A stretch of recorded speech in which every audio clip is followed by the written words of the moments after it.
Today we've got a bunch of 40k core rules, FAQs and improvements, and a few faction specific things, including a rather painful big nerf to the Orks.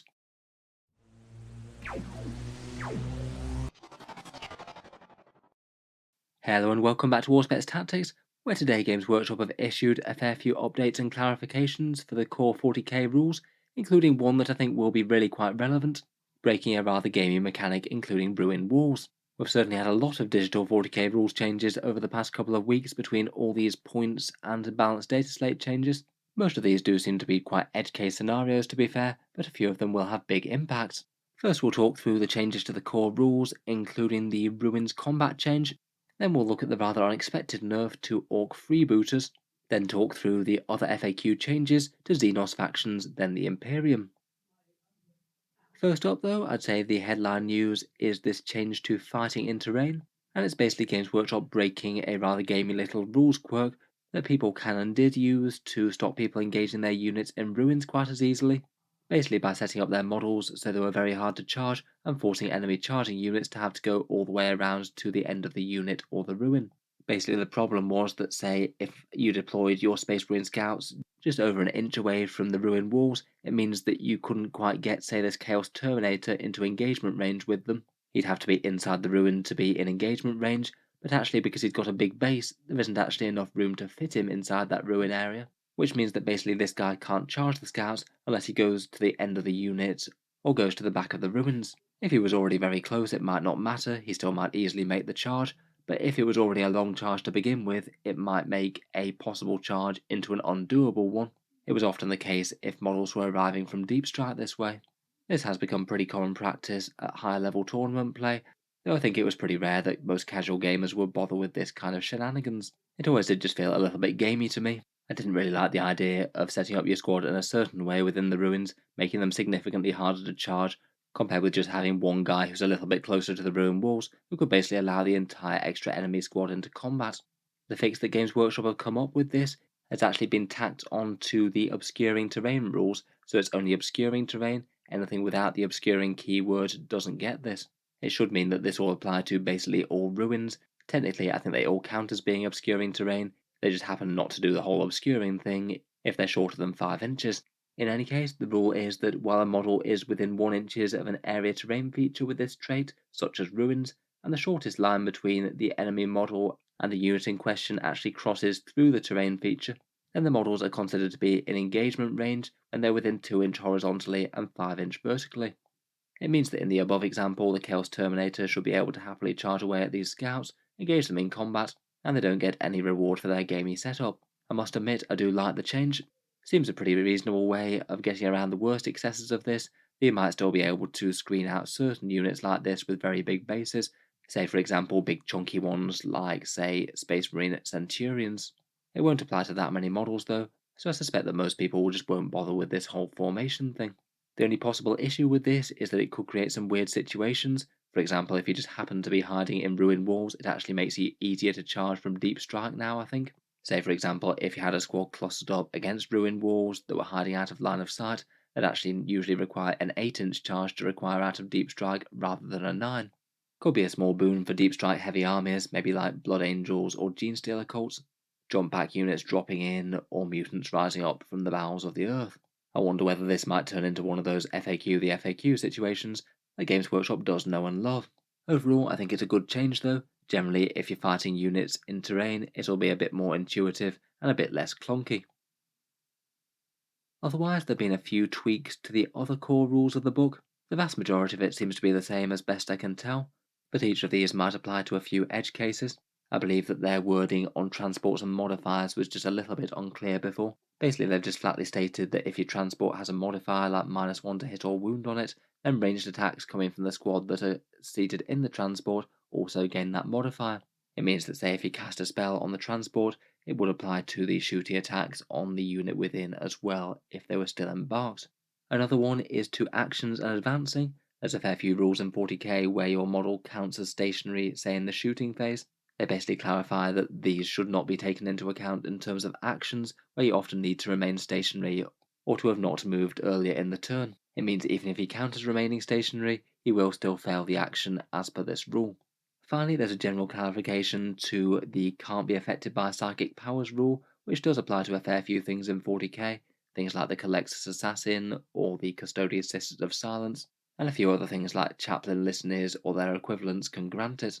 They basically clarify exactly what this means. It does seem fairly intuitive to me. Auras and modifiers don't apply to the unit.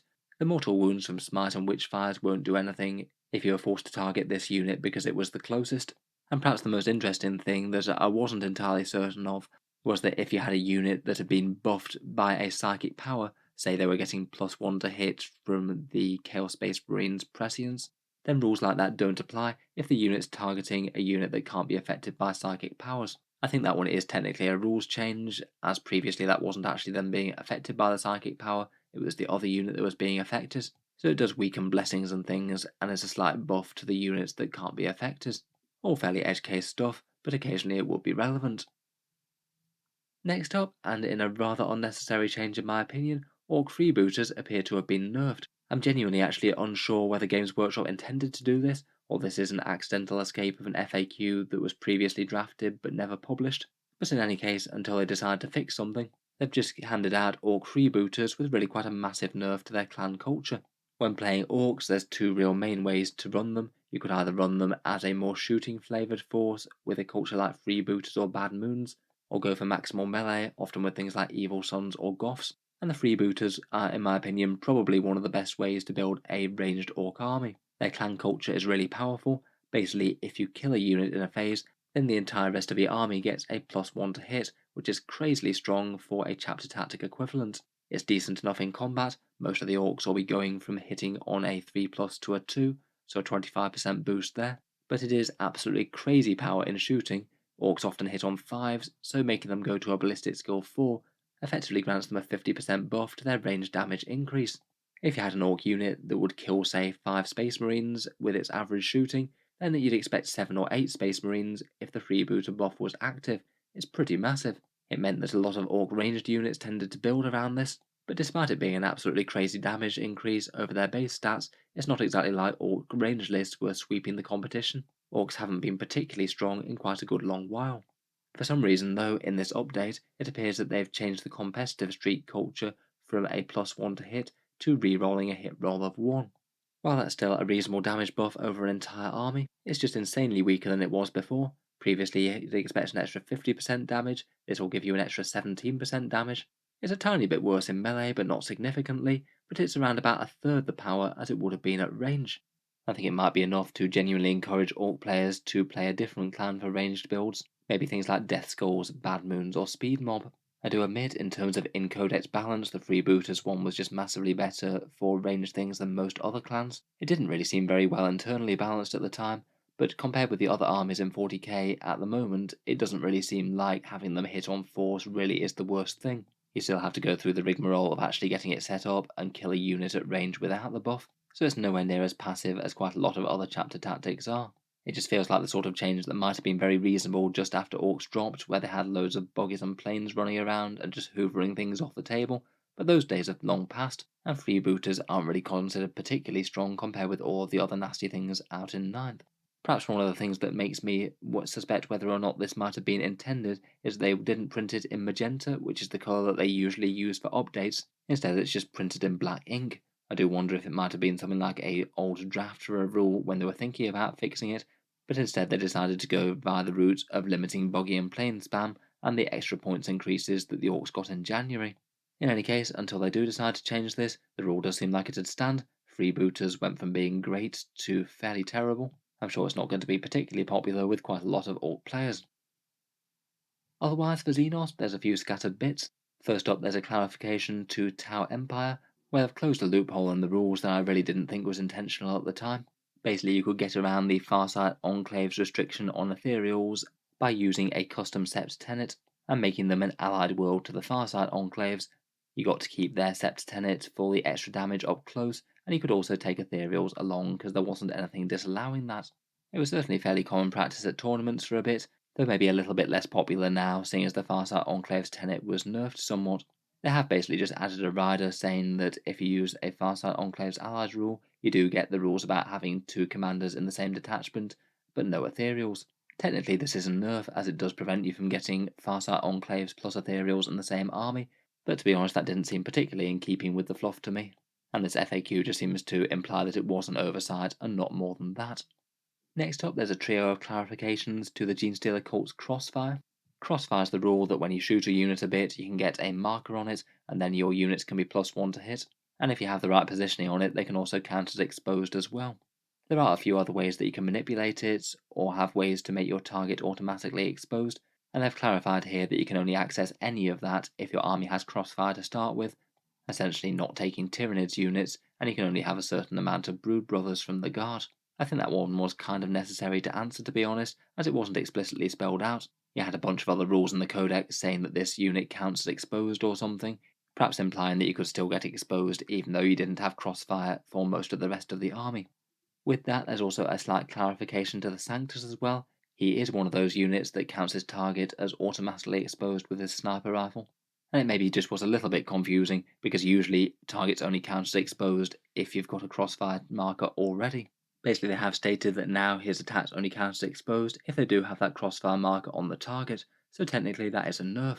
Finally, just in case it was in doubt, units and transports can use Crossfire, and they treat targets as exposed based on the vehicle's position, rather than theirs, as of course they're off the board. I guess some helpful enough clarifications there. I guess the Sanctus thing is a bit annoying that they came down that way, as if you're sniping characters, they're rarely going to have a Crossfire mark on them already, unless you put it on with a special ability like a Nexus. Finally, for the Xenos, there's a few more changes to Orks besides the big Freebooterz thing. There's some minor wording clarification on the Shock Jump Dragster, where their overheat mortal wounds now hit the unit, not the bearer. That could have led you to having multiple models within the same unit being damaged, which is typically not a thing for 40k. And there's a small clarification to the Ground Shaker Shells thing for the kill rig, saying that they only affect the heavy lobber, so it's only the target of that gun that gets its movement slowed, and not all the rest of the kill rig guns. I think just some context for the stratagem, I suspect most people were playing it that way. Looking back on it though, I can see why they needed to add that clarification in. Finally, we just got a few bits for the Imperium. The Grey Knight's Tide of Shadows, I guess, did have some slightly ambiguous wording. That's the one where your entire army gets light cover if they're greater than 12 inches away, and units that gain light cover also gain dense cover as well. I think it just wasn't entirely clear whether or not the units gaining the dense cover also needed to be 12 inches away, though it did seem implied. Basically, they say that yes, you only gain the benefit of this Tide of Shadows in general if you're greater than 12 inches away, whether it's light or dense.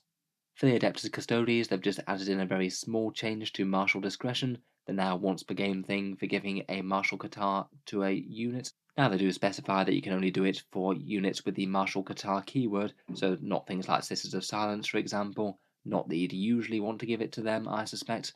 Kind of very niche there, but I guess it does make sense. And finally, for the Adeptus Mechanicus, they've updated their faction FAQ to remove previous nerfs. The balanced data slate did change a few things, like core Iron Striders and stratagem nerfs. They were all intentional removals, as Games Workshop clarified on the article that accompanied the data slate. But technically, all of those rules were still in force because the admech still had them listed on their Codex FAQ. Now all the balanced things have gone.